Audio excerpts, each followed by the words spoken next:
com a parte 2 do Letrando Psicologia com Jana. E não estamos em nenhum restaurante do Brasil. Estamos aqui no espaço que é dedicado para lutas. E como ela faz Muay Thai, não é assim que fala? Muay Thai. Muay Thai. Como ela faz Muay Thai, ela vai demonstrar um golpe que ela vai me ensinar, que talvez um dia possa acontecer na rua e possa estar andando e alguma tarada pode me atacar. Vou tentar me atacar, entendeu? E não é nem o Lecran Psicologia, o Lecran Lutas, né? O Lecran Artes Marciais, né? Mas aí agora é com você. Pronto, então primeiro você tem que saber a defesa, sua guarda. Você tem que proteger o rosto e tem que andar. Assim, né? É. Então o meu lado é o direito, eu tenho mais força.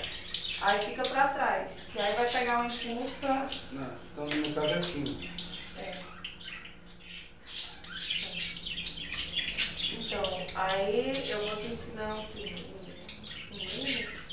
Mais algum? Melhor dar um chute. Então, são... Eu continuo assim, né?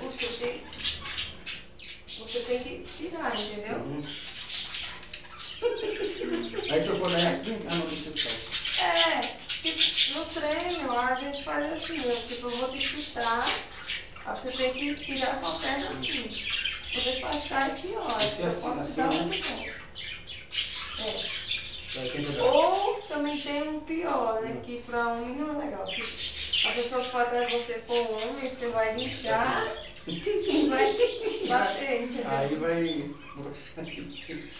Então. Aí tem dia que você tem que proteger, aí tem que cotovelar, aí tem um... Entendi, corta!